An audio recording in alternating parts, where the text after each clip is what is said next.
Okay, here we go. Would you take a breath right now? I'm just going to take a few minutes to get us tuned in, to get myself tuned in. I'd like you to remind yourself why you bothered to come today. Why did you even think about it? And ask yourself, what do I really want? I mean, what do I really want? Not what I think I should want, not what people tell me I should want, but what do I really want? What do I really, really, really want? Because it's important that you rule your mind. That only you can rule. That was a workbook lesson. I rule my mind, which I alone must rule. I rule my mind, which I alone must rule. I rule my mind, which I alone must rule. I rule my mind, which I alone must rule. I rule my mind, which I alone must rule. I rule my mind, which I alone must rule. I rule my mind, which I alone must rule. I rule my mind, which I alone must rule. I rule my mind, which I alone must rule. I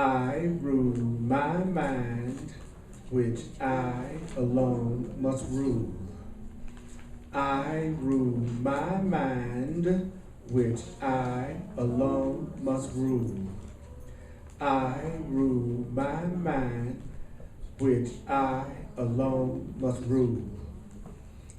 I rule my mind, which I alone must rule. I rule my mind, which I alone must rule. I rule my mind, which I alone must rule. I rule my mind, which I alone must rule. You know my soul is saying, yeah. You rule your mind, which you alone must rule. It's important that you rule your mind, which you are you in charge of your life. Do you make it your own? Do you follow your heart, girl? This moment is your home. Do you see love all around you? See love all around you. And let compassion fill your soul. Let compassion fill your soul. Feel all your sensations. Feel all your sensations. And we are whole. We are free and we are whole. And so our thoughts create our freedom. Your thought creates your freedom. So remember that your thoughts create your freedom. Your freedom comes from your thoughts. I say, I rule my mind, which I alone must rule. I rule my mind, which I alone must rule. You rule your mind, which you alone must rule. You rule your mind, which you alone must rule. You rule your mind, which you alone must rule. You rule your mind, which you alone must rule. You rule your mind, which you alone must rule. You rule your mind, which you alone must rule. You have a kingdom. In your mind is your freedom. You are not a victim of the world you see. You are not a victim of the world you see. I say, I am not the victim of the world I see. I am not the victim of the world I see. I am not the victim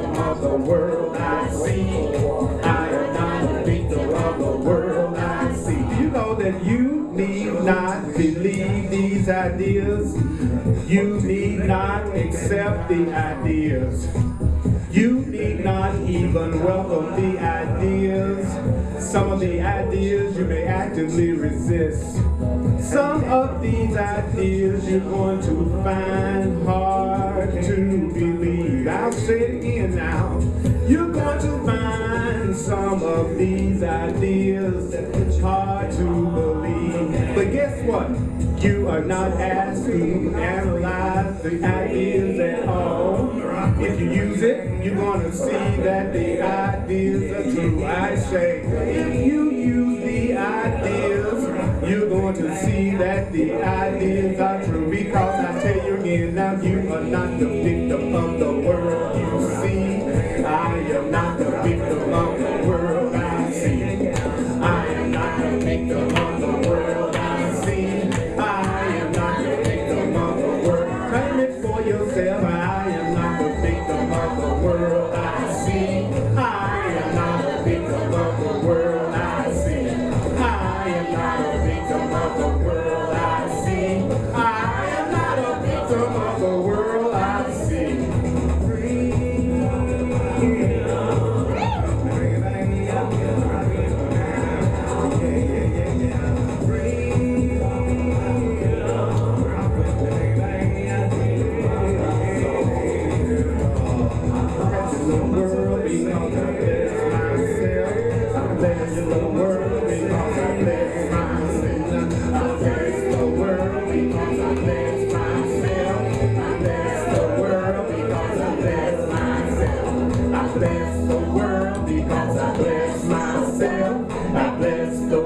Because I bless myself. Rock with me, baby. We're going to be on a section that's going to kick your ass. Okay, is that fair enough? Is that okay? Is that all right? Is that okay? Yes. If you're here for the first time, look, I'm just a person just like you. I'm not from outer space. I'm just a human being just like you, acting like a human being just like you, who wants to open his mind, have more peace in his life, experience more love on every level, and realizing that the way that that's going to happen is going to be through the way I learn how to deal with relationships. So we're going to be on the needless sacrifice. If you got your Course in Miracles book, it's on page 317. And I'm going to go through it. The Course in Miracles uses Christian terminology to describe universal spiritual themes. I'm going to give you a modern language translation so that we can get to the point of what it's saying rather than get caught up in the way that it's written, because it's making some incredible points. Point number one in paragraph number one. I'm going to go through the paragraph, share basically what the paragraph is saying, throw it open for 5 minutes of discussion or so, and then go to the next one. That way we get a chance to talk about it, but we'd also get a chance to go further in the material. Is that okay with everybody? If you're here for the first time, like I said, you don't have to believe it, you don't have to accept it, you don't have to welcome it. Some of it's going to be hard to believe, some of it's going to be quite startling. If you use it, you'll see that it works. Now, I'm going to talk about the special love relationship today. Okay. The thing that we're all experts at. The thing that we all do perfectly. It says, beyond the poor attraction of the special love relationship and always obscured by the special love relationship is the powerful attraction of the Creator for you. There is no other love that can satisfy you but the love between you and your Creator, because there is no other love but the love between you and your Creator. The love between you and your Creator, this is the only love that is fully given, and the only love that's fully returned is the love between you and God. Is the only love that's fully given, that's the only love that's fully returned, is the love between you and the Creator. The universe is the only love that's fully given and fully returned. How can you tell when you're dealing with real love? He says, real love being complete, real love asks nothing. If it's real love, it doesn't ask for anything. If it's real love, it doesn't ask for anything. If it's real love, it doesn't ask for anything. If it's real love, it doesn't ask for anything. Did I say if it was real love, it didn't ask for anything? Okay, if it's real love, it doesn't ask for anything. Being totally innocent, anybody joined in real love has everything. And guess what? This isn't the basis for any relationship in which the ego enters. This is not the basis for any relationship in which a mind that thinks is guilty or separate enters. For every relationship in which the guilty mind embarks is special. So this means that behind what I think I'm looking for you, but what I'm really looking for is that connection between me and God. I'm looking for you to give me what I'm really looking for my Creator to give me. And if it's real love, you fully give it and you fully return it. If it's real love, it isn't a little bit held back and a little bit, you don't withhold a little bit, it's fully given and fully returned. So any love that you're wondering if you should give isn't it, according to this. And every relationship that we embark on is special. So a person who doesn't really know what love is, a person who's full of guilt, a person who's full of fear, a person who thinks that they're separate from everybody else, he says this is what the Course calls the ego. The ego is just the person who thinks he's separate. So the part of us that thinks that we're separate from each other, sitting up here in the room, the Course in Miracles would call that the what? Ego. That's the part of us that think it's, what, 20-something, 30 people. We think it's like 30 separate people in the room right now coming to listen to me talk. That's the ego. The ego is the part of you that's lost the awareness that we are all connected to each other and that we're all one. That's the ego. And so the Course says, so a person who believes that they're separate, a person who's afraid of love, they always establish relationships only to get something. So a person who doesn't really know what love is just gets in a relationship to get something. And that person would keep the giver bound to itself through guilt. So I'm going to get in a relationship with you just to get something, and I'm going to keep you through making you feel too guilty to leave, or to not do what I want you to do, or to obey what I think I need you to act out in my fantasies. Anybody recognize that? Yep. It's impossible for the fearful mind, which is the ego, to enter into any relationship without anger, because a fearful, unaware mind believes that anger makes friends. So I'm going to get you to treat me better by how angry I get at you. So a person who doesn't know what love is, the Course in Miracles says that they believe that going off on somebody is how you will make them your friend or make them close to you.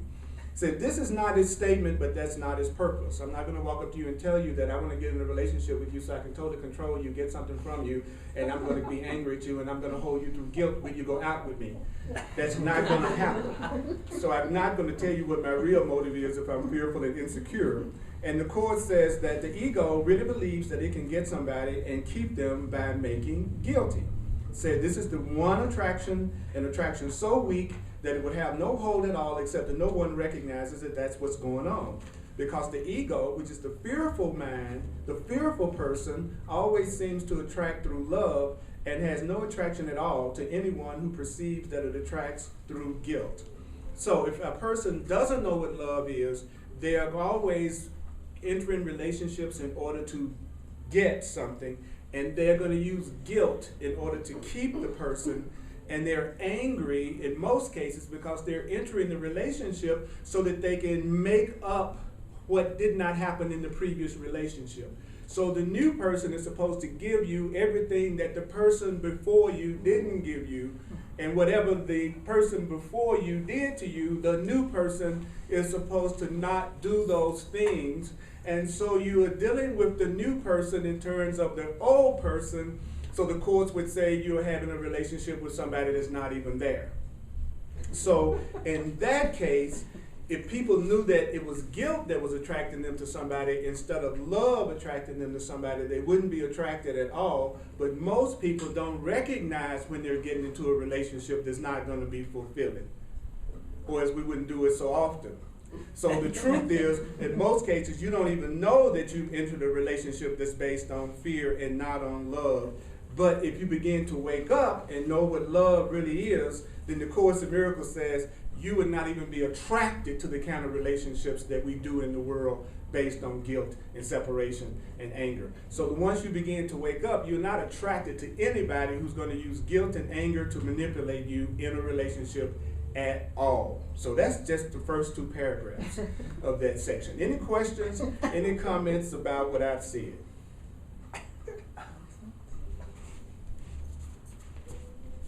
Yes, my brother. Is the anger that you're talking about anger directed to us, or anger that's just directed at everything? Well, we're talking about relationships, so we're basically talking about, I believe that I'm going to project my anger onto you, and then that's going to make you be my friend. And it's such an obvious thing that happens in relationships that most people don't recognize it when you say it. Like, there's not a person in here that has not experienced somebody who was getting angry at them and wanted them to treat them better. And so they were using anger to try to get them to treat them better.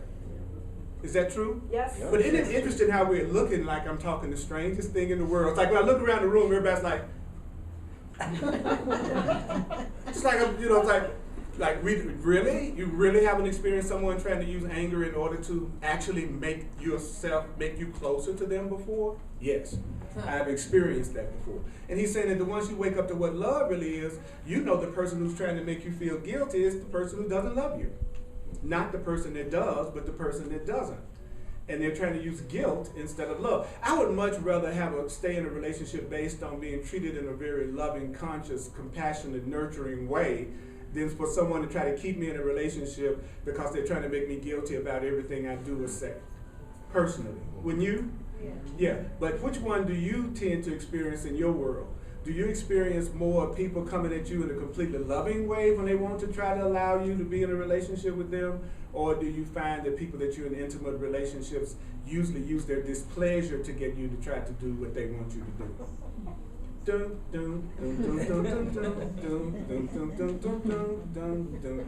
Have you done it before? All together. Yes. Yes. Have you done it more than once? Yes. Okay. How has it worked for you?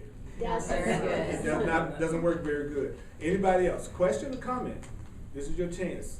This is your chance to ask me a question or just share your opinion or your thought about what you heard.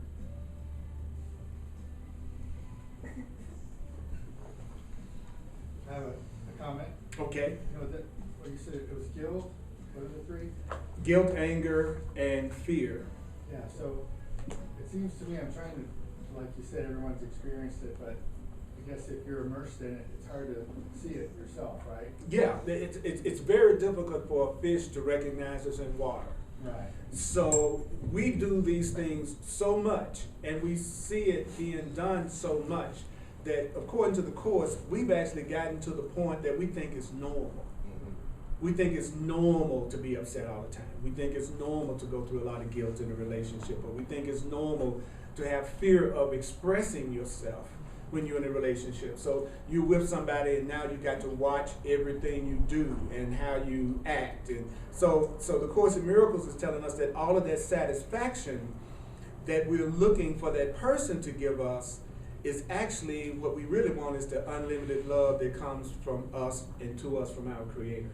That what we really want is that connection with Source. But we're looking for it to come through everyone around us. And it even says something else that's really interesting. It says that we look for special relationships because we're looking for the specialness that it looked like God didn't give us. It's like the universe isn't making us special, so I'm going to find someone to make me feel special. Mm-hmm. So I'm looking, I call them my personally famous relationships. You know, in other words, I might not be as famous as Michael Jackson, but I better be famous to you. You know, you better give me the attention that no one else is giving me, and you better give me more attention than anyone else is giving me. And not only that, you better give me your exclusive attention. Because I'm going to get the attention and love from you that I haven't received from the universe, that I'm not receiving from my Creator. And I'm going to let you, and I'm going to feel angry, and I'm going to make you feel guilty so that you will do what I want you to do. And if you don't, I'll call you selfish. If you don't do exactly what I want you to do, I'll call you selfish. Okay. So we're so immersed in it that we don't realize that it's unnatural except for one simple thing, the way you feel. The Course in Miracles says that's the one right use of judgment, it's the way you feel. If you don't feel peaceful and you don't feel nurtured and you don't feel safe in a relationship, something is wrong.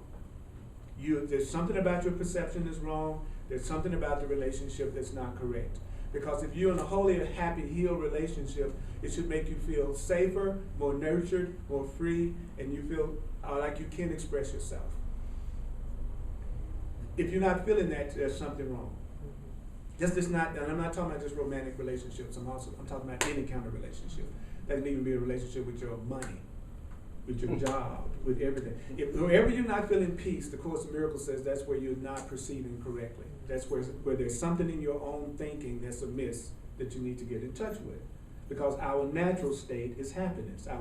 It's like we act like happiness is something unusual that we got to work so hard so that we can experience one day. The Course in Miracles is saying happiness is your natural state. Love is your natural state. Peace should be ordinary for you. A life that feels fulfilling should be ordinary. It shouldn't be something that's this rare commodity and jewel that we're working so hard to achieve one day. It should be your natural state. So it says that the only reason why it's not our natural state is we have a story that we're telling each other. We have a way that we're relating to each other that keeps us from knowing that, which is the guilt, the anger, and the fear. You know, if you feel weird telling your friends and your loved ones or your mate or your partner that I love you, I appreciate you, you're an incredible being, I'm glad to be in your life, I'm glad you're in my life, how can we help each other, how can we grow, how can we wake up together, what can we create together? My God, I feel so grateful that I woke up in the morning and I saw you the first thing this morning. Something is wrong. If you're with somebody and y'all's bodies are together but there's no communication, there's something amiss in the relationship. But we see so much of that we actually think it's normal. It's really kind of sad, actually. And then the people who are kicking it up, partying like a big dog, loving each other, appreciating each other, glad to be around each other, we don't see them. And then we go, well, where are those people? Well, they're happy because they're not around us. You know, why would they want to be around us if we don't know how to give and receive love and be joyful and acknowledging, right? So we actually think people like that don't exist.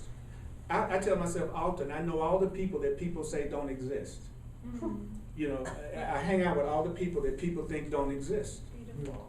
You know, people who are very loving and constantly acknowledging and want to grow together. But if you become that way, you can't tolerate being around people who constantly use guilt and fear to manipulate you. You won't want to be around them, and you don't attack them, you just avoid them.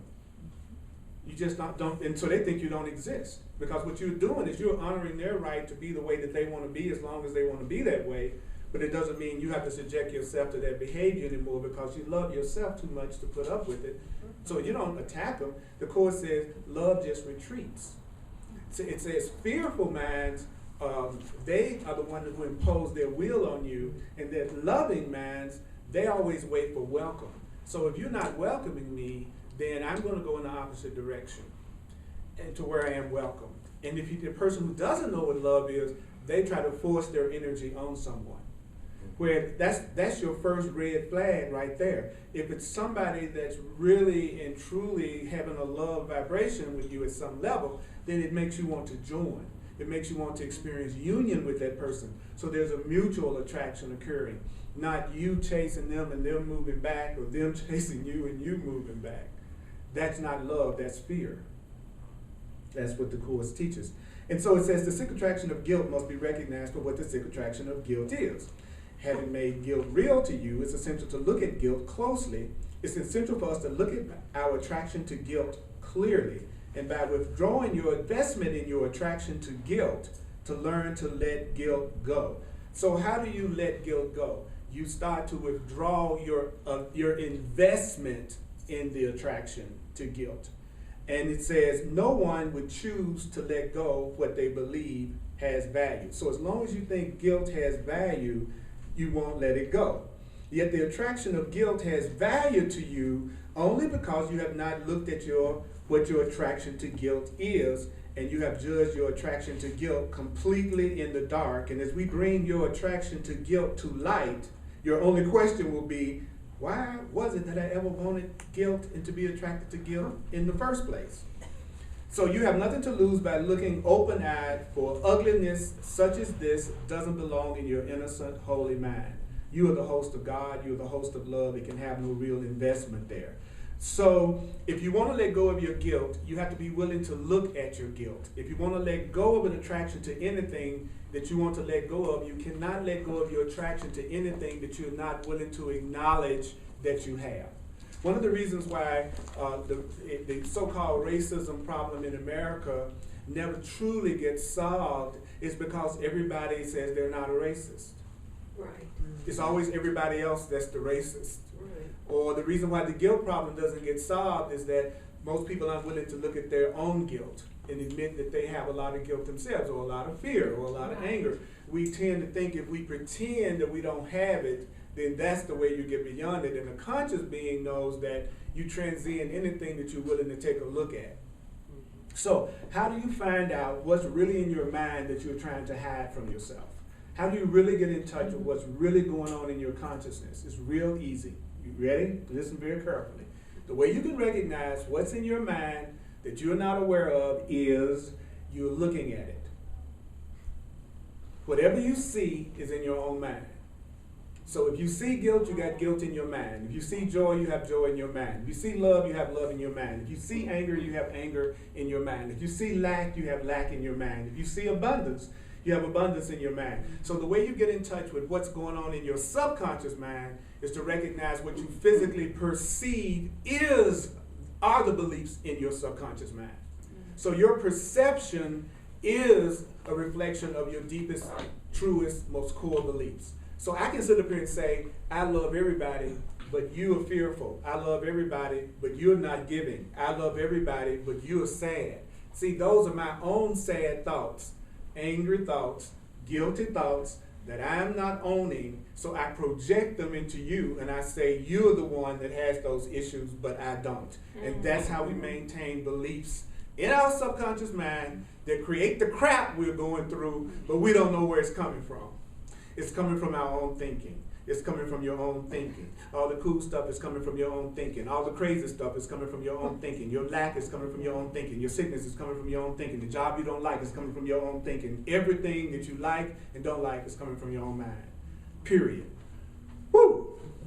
Period. Period, period, period, period, period, period. No exceptions, no exceptions, no exceptions, no exceptions.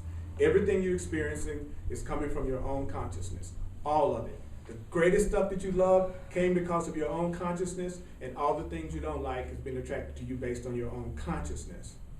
So your consciousness is your level of interpretation. Your consciousness is the level that you interpret things on.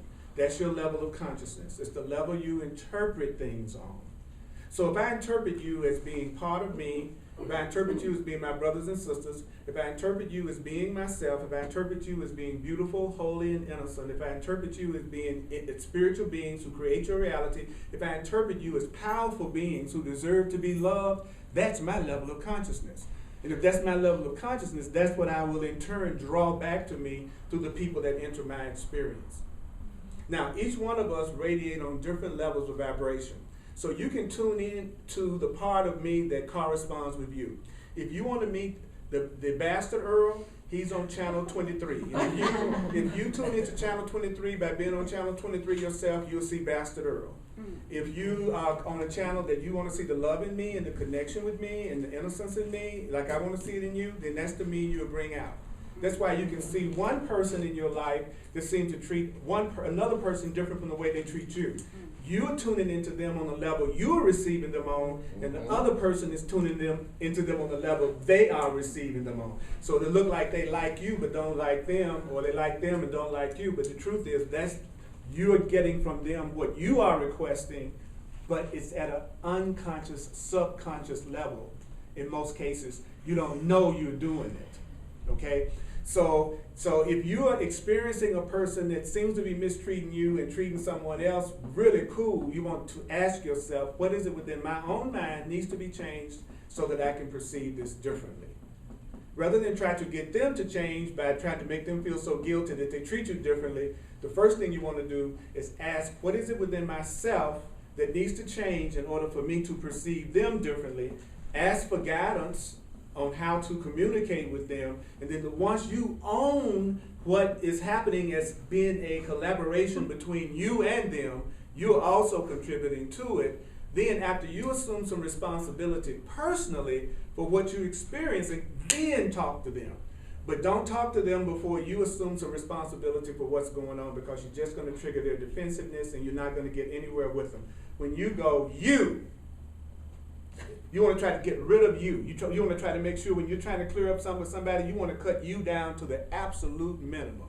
Well, if you just did this differently, and if you had to come home last night, and if you would just treat me right, and every time you say you, just look at it as if you're building a stronger, larger, thicker wall between you and the person you're talking to. Look at the you as the cement blocks that you're building between you and the person you want to join with. But if you start out with I'm making myself feel guilty.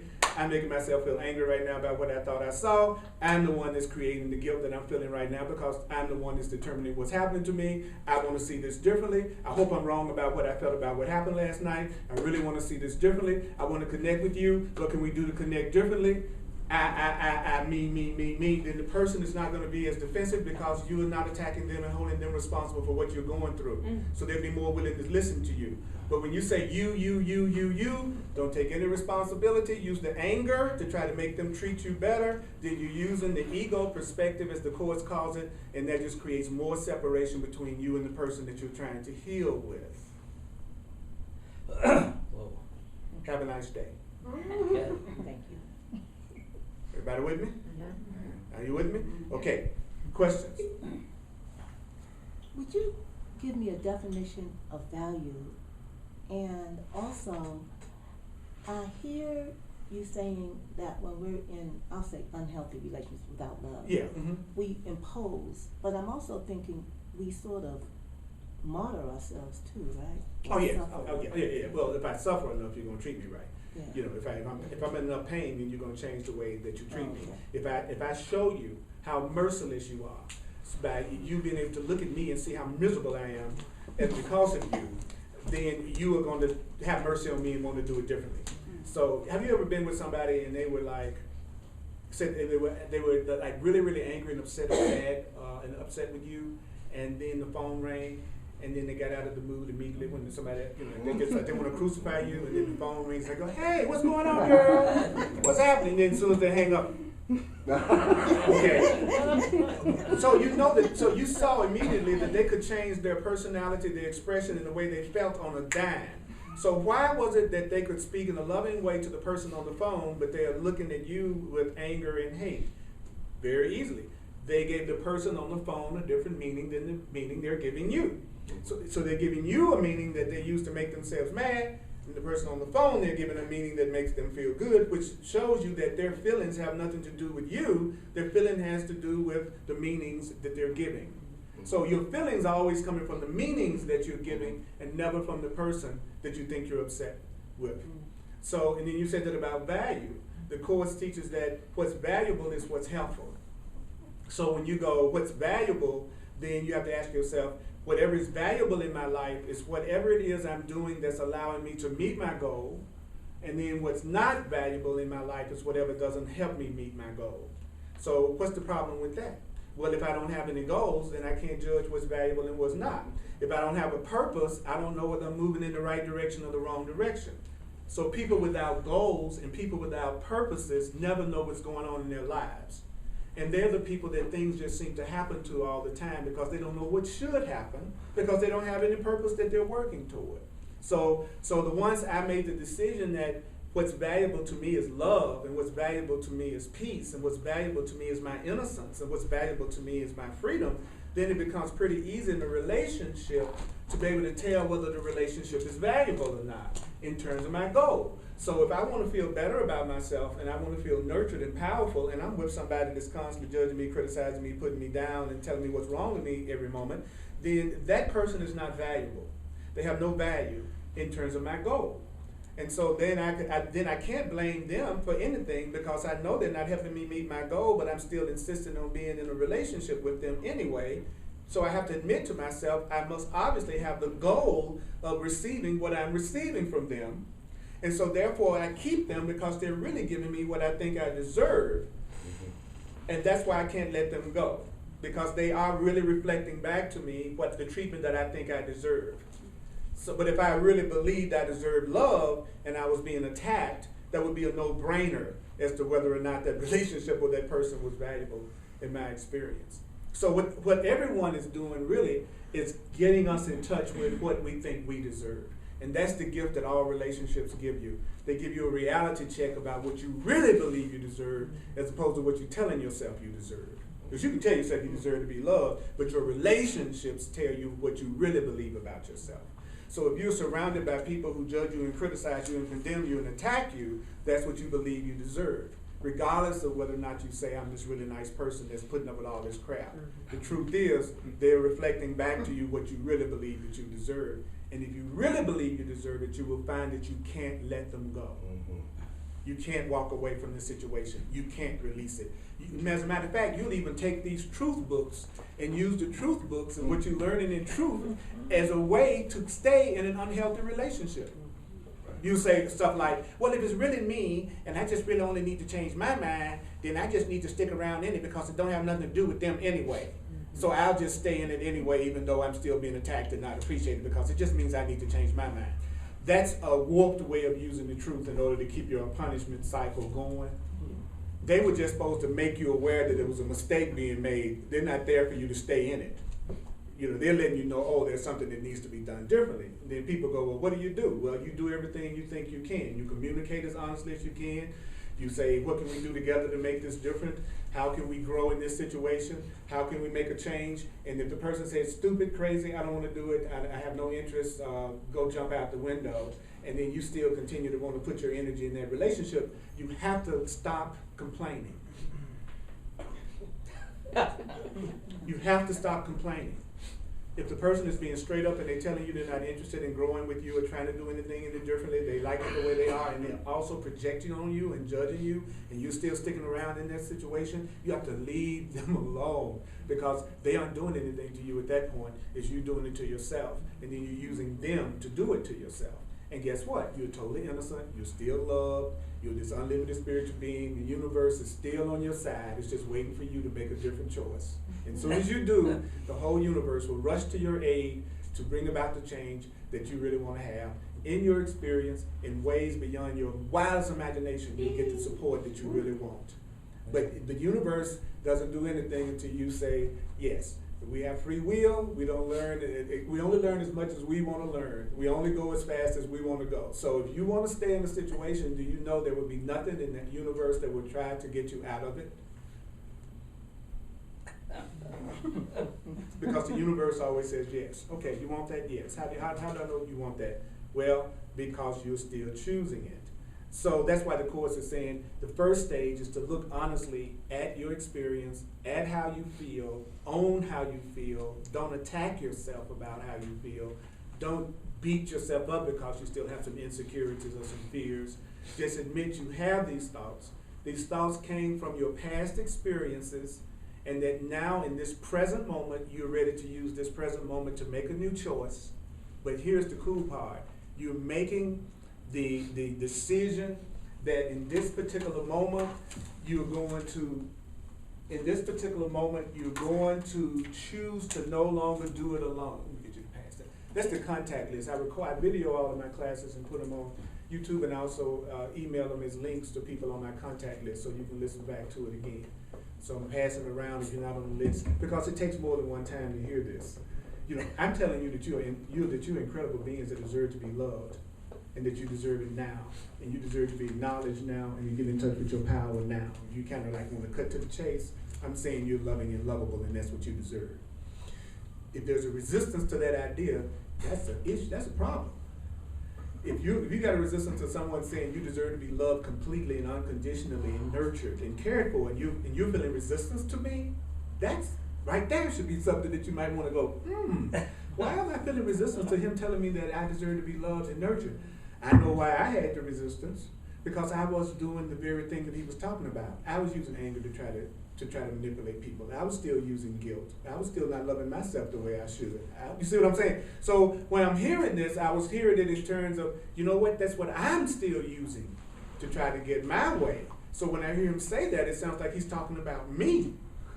And the truth is I am. I am talking about me, but not in the sense of putting myself down. You know why? Because I know that the way that I'm behaving is the way I learned to behave based on my past experiences. So I'm still innocent. I just learned an insane way of relating to people. And so I'm still innocent. I just need another way to look at it so I can forgive myself, because I just learned insane lessons very well, very good. So I want y'all to forgive yourselves. If you've been mistreated or mistreated anyone, let it go. You did the best you could based on the way you had learned and experienced from your past. Let it go now. That was your call for love. That was your call for help. That was your misperception. And now you're ready to experience the light and the joy and the peace that the truth is promising from this moment forward. Right? Right. Okay. So if you still insist on feeling guilty about what you did 2 weeks ago, when you've been absolved now, you've just been absolved, you did the best you could based on where you were and what you've learned. And in this moment, you're deciding to do it differently. You're ready to have the kind of love you really deserve. then if you want to hang on to the past, it's because you still want to punish yourself, and you still want to punish yourself for what you think you've done. So every moment we're getting the choice of, do I want to continue to punish myself, or do I want to have a whole new experience right now? We've learned that a good person feels guilty, and if you feel guilty enough, then you're a good person again. So we've learned that if you're a good person, you should feel guilty. So most people spend all their time feeling guilty because they think that's what makes them a good person. Well, Now, what's the problem with that? The problem with that, according to the Course, I'm not brilliant, y'all. I'm just good at remembering stuff and saying it to you, okay? And brilliant. Yeah. thank you for your correct perception. Because I want to get this stuff. You know what I'm saying? I want to be around loving beings, and I want to be one. I'm telling you. I've been doing this stuff for 30 years because I heard them say that it's my consciousness and my mind that's creating my experience. So I need new thoughts, and I need new feelings, and I need new emotions so I can attract that to myself. Can't anybody do that for me but me? But I can get a lot of support by joining with other people who also want to do the same thing. And so that's what your intimate associate should be. They should be people that are supporting your transformation, and you're supporting theirs, and you can go to the movie, and you can walk in the park, and you can go dancing, and you can go to parties, and you can travel around the world, and you can make love, and you can do all this stuff. There's no sacrifice. I'm not saying you have to sacrifice anything. I'm saying just give it a higher purpose. Say, hey, we're going to party, and we're going to also focus on the truth together. We can pray together, and we can go to Paris together. See, it doesn't have to be one or the other, because there's no sin in enjoying your physical experience. You chose, as a spiritual being, to have a human body, to give yourself the human experience and everything that goes with it. But we got here, and instead of expressing ourselves in our human form and enjoying this human form, we bought into beliefs like sin and guilt, which teaches us that there's something wrong with us expressing ourselves in our physical body without feeling guilty about it. And so every time we let ourselves enjoy our physical body, we beat ourselves up, punish ourselves, get sick, because we feel guilty because we've been told that means you're bad. So you got to get rid of the idea of guilt and sin if you ever want to be happy. Because every time you break any of the rules that you've made up, then you punish yourself for it. So when you feel guilty, you're asking the universe to punish you so that you can be okay again. So it's not that the thing that you did is wrong, but if you feel guilty, you believe it is. And since you believe it is because you feel guilty, right?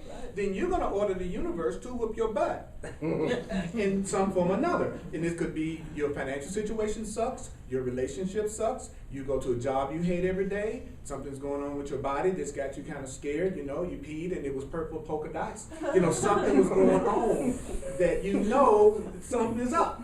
So that's what we do when we feel guilty. Guilt is a request for punishment from the universe in order for you to be okay again. So when you do things you feel guilty about, you're ordering punishment on yourself. The universe isn't punishing you, that's your request. Whoa, so Yeah. when you say love just retreats, Right. is that part of recognizing the misery and going the other That's way? exactly what it is. If I want to love you and you are resisting my love, then if I love you, then I'm going to back off. If I don't love you and I just want my will and I don't give a damn about what you want, then I'm going to try to seduce you, manipulate you, and get you. So when I go into social situations, I try to remind myself not to get seduced or manipulated. Okay, you know, because that's going to be my temptation based on my programming going as a male ego.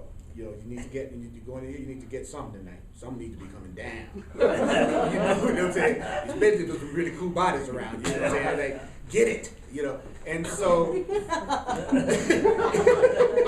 get it now. You know? Instead of just asking the Holy Spirit, you know who's in this gathering who would really resonate with me the most and enjoy me the most, and I would enjoy them the most. And I ask that you bring to me whoever's supposed to be in my experience right now. And I'm open and receptive, and I'm not going to try to get. And if nobody shows up that night, then that means there was no one at that party that I should be going home with. Or I should be getting their phone number, or I should be hanging out with. I don't go and leave the party going, damn, wasn't nobody there that really cared about me. It was like, no, I've been saved. I got saved. I was saved tonight, you know what I'm saying? Because all you have to do is ask. The name of the game is ask and you shall receive. But we have to ask, and most people won't ask. They tell the universe what they want. They tell spirit what they want. They don't go, What would it take for me to have a kind of relationship that would bring me peace? What would it take for me to have financial abundance in my life in ways beyond my wildest imagination? What would it take for me to have joy that I've never had before? What would it take for me to have friends that are the best friends I could have ever had? You ask, you don't tell. You know, you're not conclusionary, you're asking. Because when you ask, then that's allowing it to come to you the way it can come to you the fastest. But when you determine how it should come to you, you're severely limiting how quickly you can receive something, because the way you decided to receive it might be a lot slower than the way Spirit would have given it to you. Wow. So most of the time people don't have what they want because they're the ones that's insisting how it should show up. Rather than focusing on what they want, the average person focuses on, how they're gonna get it. They'll say, I want something, then spend the rest of the day trying to figure out how to get it instead of going, how it's gonna be taken care of by the universe. I need to focus on what I really want. That's why I say, what do you want? That's the question that should be answered. Do you really want a peaceful, loving relationship? Is that what you really want? Well, how do I know I really want that? Well, you're gonna start seeing any other relationship as not valuable. That you're not gonna invest, like he says, you have to withdraw your investment if you want to have something different. You can't keep investing. Yes? How do you make sure your ego doesn't direct what you want or what's gonna be best for you? Well, one of the ways that you can, the easiest way to start to get in touch with whether or not your ego is advising you is that the ego always talks in terms of past or future. So if it's anything that's really coming from your spiritual self, ultimately it's always going to be some instructions that you can do right now, something you can do right now that doesn't involve any kind of attack. So the first hint is that when it's coming from spirit, it's going to be something that you approach from a perspective of peace. Because when you're trying to get, and if you are attached to the outcome, it's your ego too. It's like if I'm asking for something and I'm gonna freak out if it doesn't happen, then I know it's my ego advising me to get it. If it's coming from spirit, then I know it's something I can have right now, that it's gonna be easy for me to have, and it's not gonna be beyond my capacity to experience right now. So anything that I think it takes time to get is ultimately coming from my ego. Anything the spirit is telling me to get, I can have it right now. See, I can have peace with everybody in this room right now. I can choose to feel peace with all of you. I could choose to look at all of you as innocent if I want to. So my peace doesn't have anything to do with what I do with any of you later on. I could choose to see you in such a way that I feel peace with you right now. But the minute I go, well, let's go out to the movies, well, that's coming from my ego, because now I'm making my happiness with you somehow dependent on something we do later. That's not bad. But that also lets me know that I'm not in the present. I'm not in the present. If I'm in the present, I'm appreciating what we can do right now. If I'm in the present, I'm appreciating being with you all right now. So remember, there's nothing wrong with having goals or things you want to achieve. Don't get me wrong. It's just saying that unless you are asking for it to be used as a way to wake you up, to love yourself more, to be more of a means for love and light to come on this planet, then it's your ego. If your desire only is just for your personal happiness without any concern for anybody else's, it's your ego. So one of the easiest ways to tell if it's your ego is whether it's all about you. If it's all about you, it's your ego. If it's about how can this be a way to bring happiness to everybody, then you coming from your spiritual self. Even if I said I want to have a relationship with you, I would be saying, how could our relationship be a means to bring more light and joy and peace and happiness on the whole planet, as well as for you and I. See, you know what I'm saying? Because if I am you and you are me, how could I be a conscious being and want to leave you out? That's like me trying to leave out this door without taking my whole body when I go out the door. Right? So as long as we are having desires that has nothing to do with anybody else's happiness but our own, we know that's our friggin' ego. If I'm really one with you and you're really one with me, why wouldn't I want you to be happy and me to be happy? Why wouldn't I want you to be prosperous and me to be prosperous? Why wouldn't I want you to have incredible relationships as well as me? I want it to be inclusive if I'm waking up to my spiritual identity, and that's what I want for all of you, because your happiness is my happiness. If you're fulfilled, that fulfillment is going to filter into my experience. Do you know that? That we benefit from every joyful thought that anybody is having anywhere. And if you see it that way, then the benefits of what they're doing will also come into your life. Think about what I'm saying. If we are one, if you shoot me in my, if you take a needle and you shoot something in my veins, eventually my whole body is going to feel it, right? Because it's going to circulate through my whole being.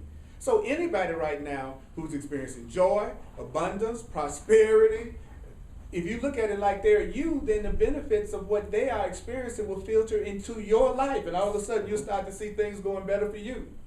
Just because you didn't separate yourself from the happy, loving person. So claim it.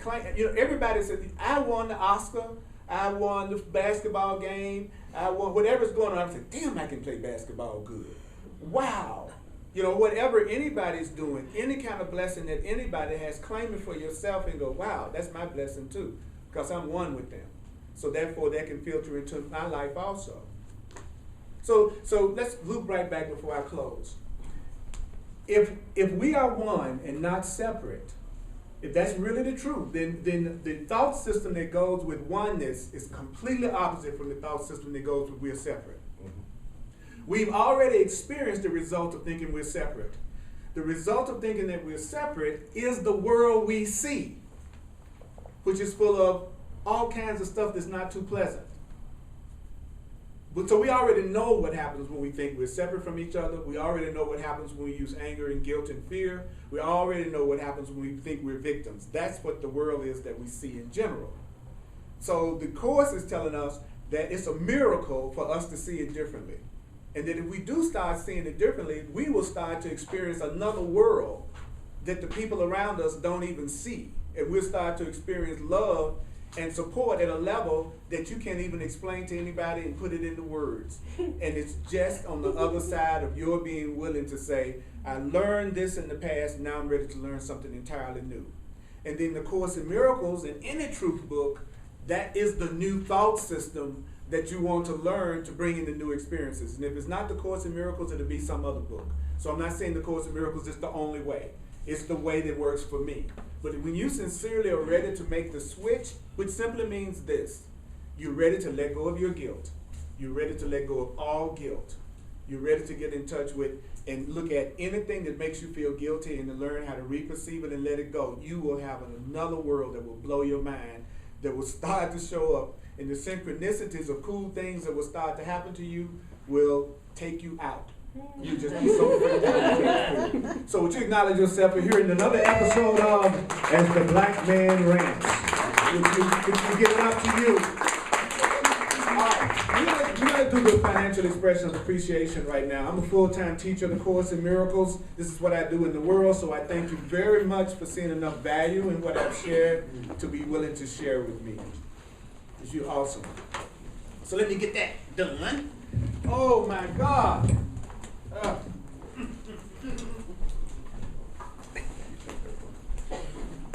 Freedom. Rock with me, baby. Pass it over here. Over here. Thank you for sharing with me, Holy Spirit. I appreciate that so much. I'm sustained by the love of God, but it happens through the appreciation of the people who appreciate what you do. And 7 o'clock every Tuesday, I do another class called The Way of Mastery. And The Way of Mastery is also a very deep metaphysical class that will blow your mind because I ain't talking normal there either. Okay, so if you're really ready to hear some really different stuff than what we were taught, that you will see where changes in your life that will blow your mind, come check out The Way of Mastery at 7 o'clock on Tuesday night. Those on the internet, thank you so much for your support. And if you'd like to make a financial expression of appreciation, you can go to my website, earlpurdy.com. And those of you who have issues that you'd like to see healed and you want another way to look at it, I do one-on-one sessions called clarity sessions, that I take all this stuff that I've learned as well as my knowledge of astrology and numerology for those who are open to intuitive information, and I bring that all together. And if you go to my website, it explains it in detail, what it is, how I do it, and then we can have an appointment and we can do a personal session with you. So if you reached your limit and you're really ready to make a shift, I know I can be helpful to you in making that shift. Some of us have reached our limit. Is that right? Yes. All right, so I know I have, and I know you have. So we want to let go of any victim consciousness. That's why I was saying I am not the victim of the world I see. I want to empower myself. That's a very powerful saying. The other one is I want another way to look at this. Okay, so I want you to think of a situation right now that you know you've been giving yourself some grief about. And I'm going to do this chant. And I want you to just let yourself breathe and hear it. And just let this, and so when you walk out, if you just use this one thought, when you walk out of here today, if you forget anything else, this is your sign to the universe that you're ready to see it differently, okay?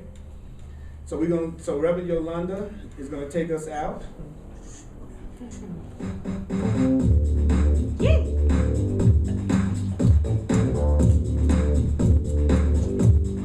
And I like to use the same statement over and over and over and over and over and over and over again. I go.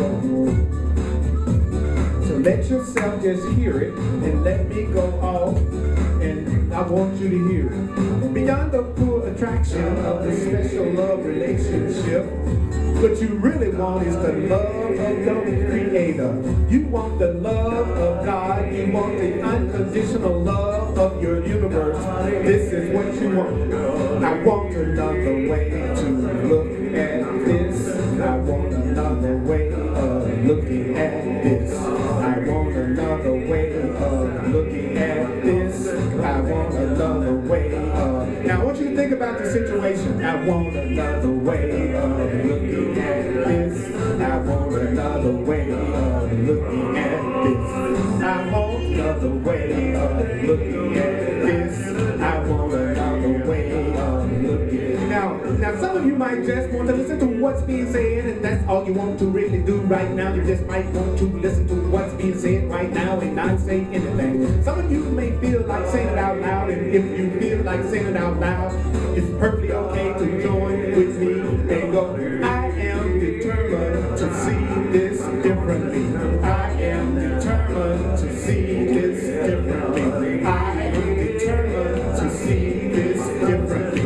I am determined to see. Now, what about them? I am determined to see them differently. I am determined to see them differently. I am determined to see them differently. I am determined. Now, here's another lesson it goes. I do not perceive my own best interest. I do not perceive my own best interest. I do not perceive my own best interest. I do not perceive my own best interest. I am as love created me. I am as love created me. Claim it. I am as love created me. I am as love created me. I am juicy and sweet. I am juicy and sweet. I am juicy and sweet. Woo! I am juicy and sweet. And claim it again and go above all else. I want to see above all else. I want to see above all else. I want to see above all else. I want to see above all else. I want to see above all else. I want to see above all else. I want to see above all else. Now here's a good one. Here's a good one. I am never upset for the reason I think. I'm never upset for the reason I think. I am never upset for the reason I think. I am never upset for the reason I think. I am never upset for the reason I think. I am never upset for the reason I think. I am never upset for the reason I think. I am never upset for the reason I think. I am entitled to miracles. I am entitled to miracles. I am entitled to miracles. You are juicy and sweet, and you are entitled to miracles, and you deserve the best thing God.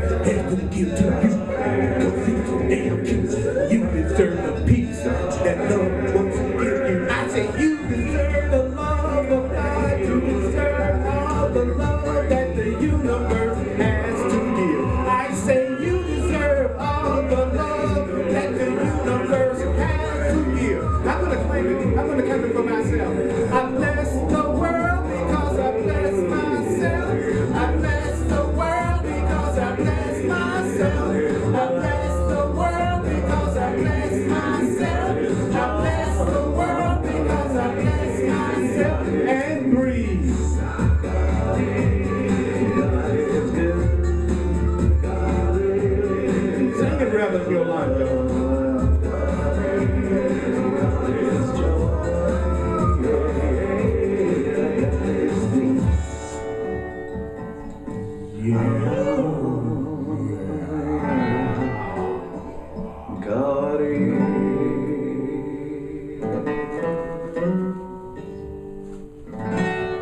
Would you acknowledge yourself, brothers and sisters, for letting you hear some cool stuff about you? Could you give it to everybody else in the room? Could you give it to everybody else in the room? Do that. Yeah. Appreciate y'all so much. Hugs are available. And thanks for coming out to my class.